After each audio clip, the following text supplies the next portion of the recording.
यहाँ हम लड़ते रहते हैं, लेकिन बाहर जाके हम बहुत से लोग मिलते रहते हैं, बात करते रहते हैं, और उससे एक होता है कि आपका गुस्सा वहाँ नहीं रहता, लेकिन चंद लोग परमानेंट गुस्से में ही रहते हैं।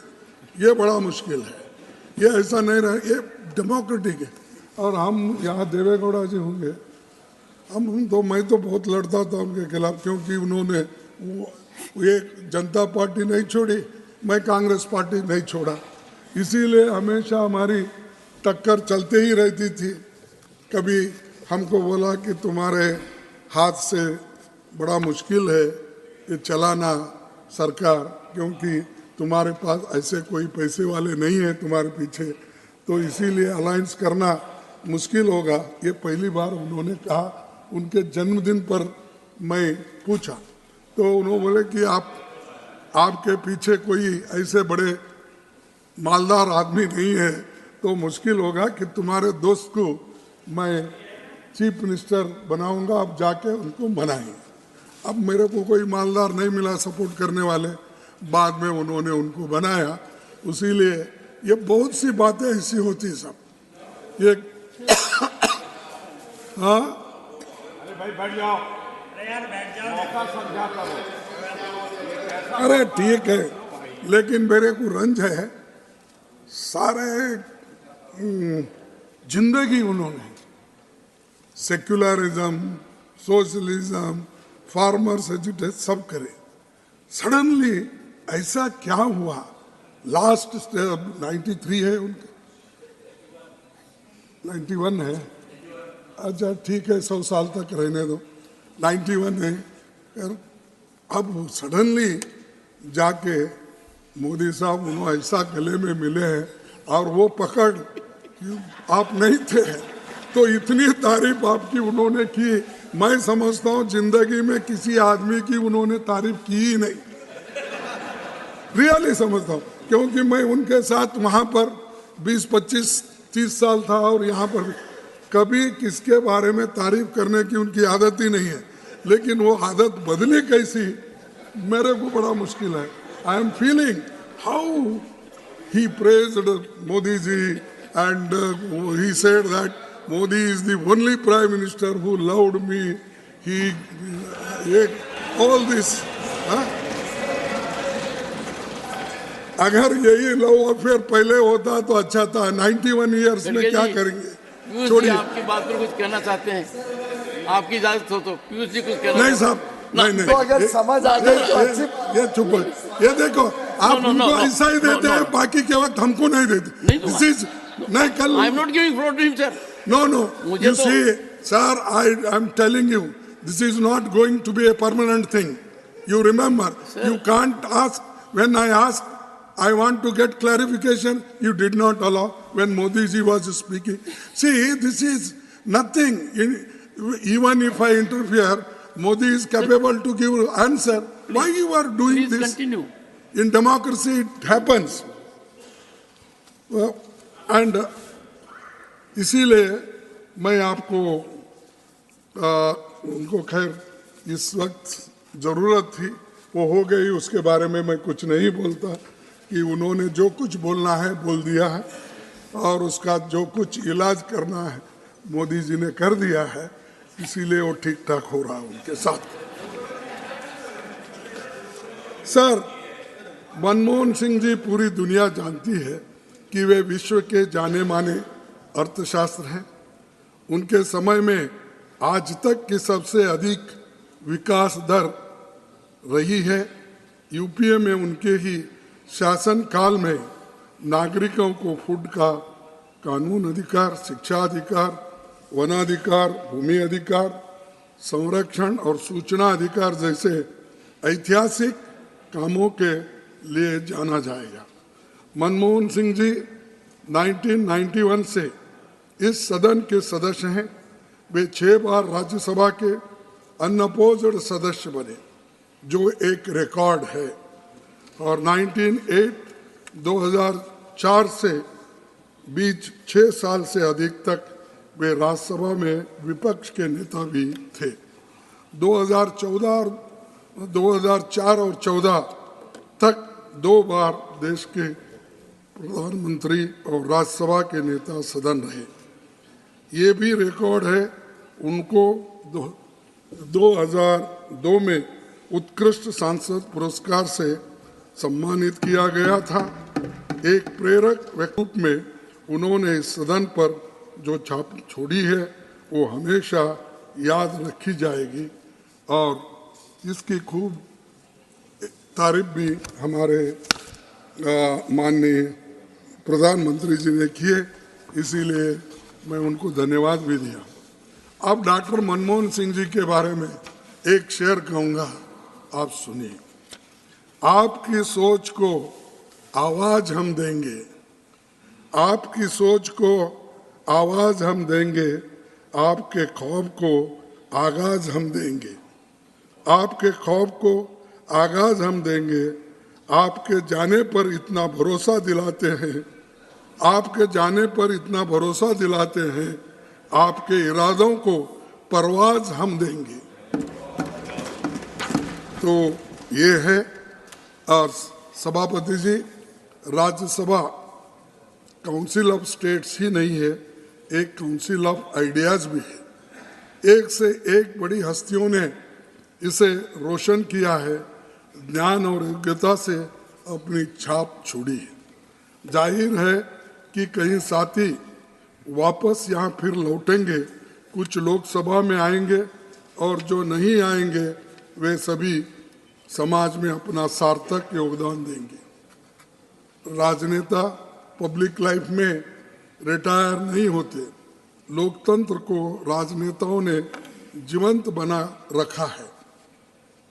राजनीति का मतलब केवल एमपी, एमएलए बनना ही नहीं होता।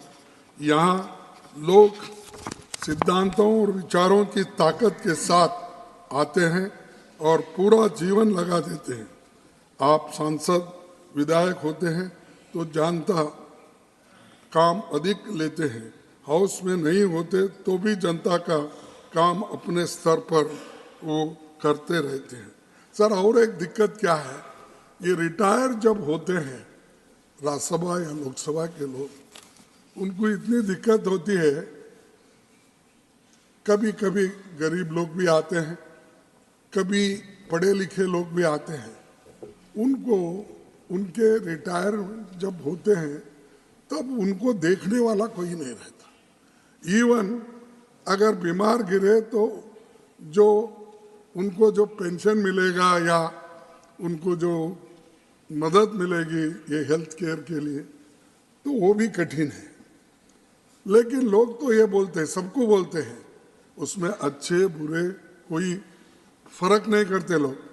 अरे उसको क्या कम है, वो तो राज्यसभा मेंबर 10 साल था, उसको क्या कम है, वो एमपी 3 टर्म था। अरे भाई, ऐसे लोग भी हैं जो अपना पूरा सार्वजनिक जीवन प्रामाणिकता से लोगों की सेवा की है, लेकिन उनके बारे में कोई सोचता ही नहीं। टीका करते हैं सब लोग और ये बोलते हैं इतने साल हो गए, कितना खाया होगा, कितना नहीं किया, क्या नहीं, क्यों देना उसको मदद। कभी कभी बच्चे भी दूर हो जाते हैं उनसे, तो इससे उनको इतनी मुश्किल भी है। और हम लोग क्या करते हैं, किसी की मदद करो, सहूलत दो बोले तो वो एमपी है, क्यों सहूलत देना। अरे जो तुम्हारे 1,30,40,000 में उसकी प्रामाणिकता से वो काम कर सकता है। मैं बड़ा बोल के नहीं बोल रहा हूँ, लेकिन आप हकीकत देखिए। अब हम क्या 53 साल 54 साल से है, मालूम नहीं होता। आप भी है, चीफ मिनिस्टर थे, प्राइम मिनिस्टर थे, मालूम नहीं होता। सब मिलते रहता है सहूलतें, तो आप वो फील। जो गरीब लोग आते हैं, जिनको आप चुनते हैं, हम चुनते हैं, उनकी बड़ी मुसीबत है। खैर, उनके बारे में सोचिए। राज्यसभा के पहले सभापति डॉक्टर एस राधाकृष्णन ने 16 मई 1952 को कहा था, we are for the first time starting under the parliamentary system. with a second chamber in the center, and we should try to do everything in our power to justify to the public of this country that a second chamber is essential to prevent hasty legislation. जो hasty legislation हम करते हैं, सबको बाहर डाल के हम जो पास कर लेते हैं और 146 लोगों को बाहर करो और पास कर लो, ये नहीं करना चाहिए। डॉक्टर राधाकृष्णन 1952 में बोले, लेकिन उसका हम कभी इस्तेमाल नहीं करते, कभी उसके बारे में बोलते नहीं। तो ये इसकी ज़रूरी है कि हेस्टी में अगर लेजिस्लेशन पास किए, कभी कभी बाद में उसकी गलतियां हमको मालूम होती, फिर एक अमेंडमेंट लाओ, फिर एक अमेंडमेंट लाओ, और कुछ नहीं होता। आप स्टैंडिंग कमेटी के डिस्कशन में या जॉइंट पार्लियामेंट्री कमेटी कुछ भी बनाओ, क्या होगा कि आपके पास बहुमत है या दूसरे जो भी आएंगे उनको बहुमत रहता है, वो पास कर लेते हैं, लेकिन सोचने का मौका, छानबीन करने का मौका उनको मिलता है। कृपया करके इसको जल्दी नहीं करना चाहिए कौन सा भी कानून पास करने के लिए, और यहाँ पूरा मौका देना चाहिए कि उसके बारे में। संसदीय लोकतंत्र में राज्यसभा के नई ताकत और गरिमा देन हमारे पहले प्रधानमंत्री पंडित जवाहरलाल नेहरू जी का विशेष योगदान रहा है। उनके प्रयासों से राज्यसभा सांसदों को पब्लिक अकाउंट्स कमेटी और कमेटी ऑन पब्लिक अंडरटेकिंग जैसी फिनेंशियल समिति सदस्यता मिली, यानी ये पहले नहीं था। तो अपना कामकाज का छानबीन करने के लिए public accounts committee and public undertaking committees ये रहे है, लेकिन आज वो कुछ भी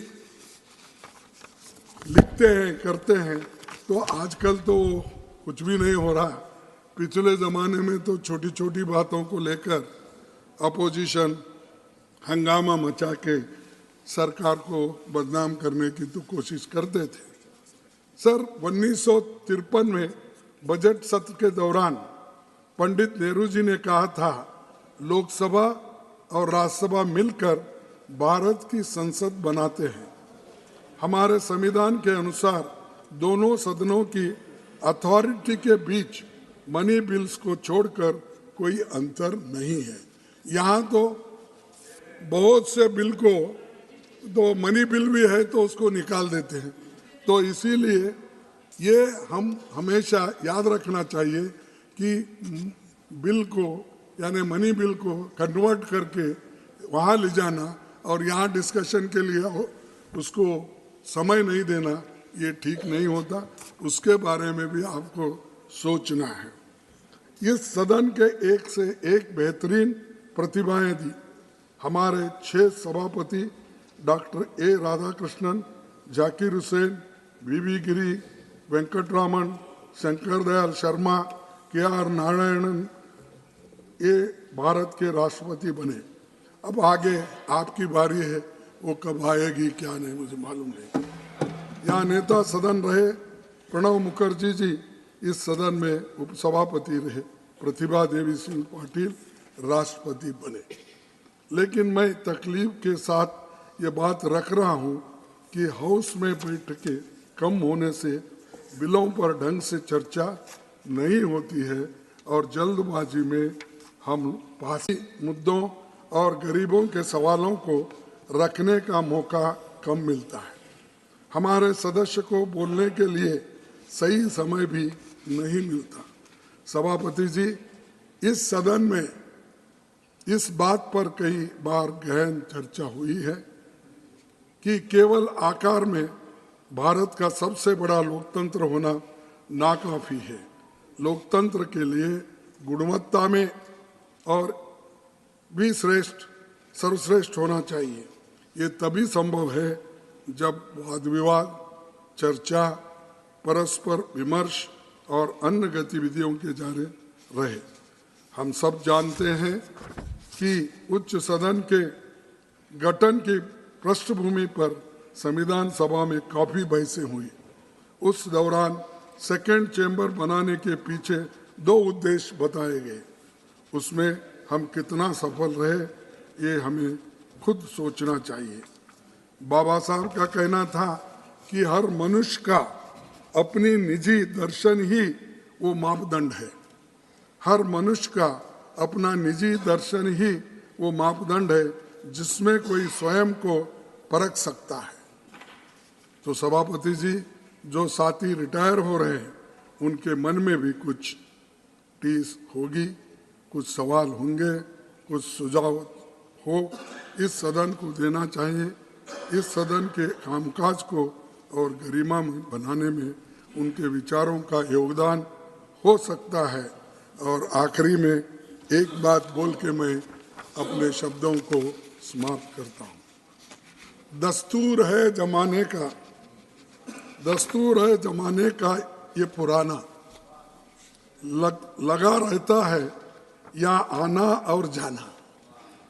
दस्तूर है जमाने का ये पुराना, लगा रहता है यहाँ आना और जाना। रहो जहाँ अपनी छाप ऐसे छोड़ जाना, रहो जहाँ अपनी छाप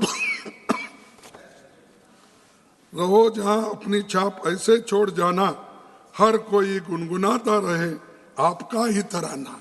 थैंक यू।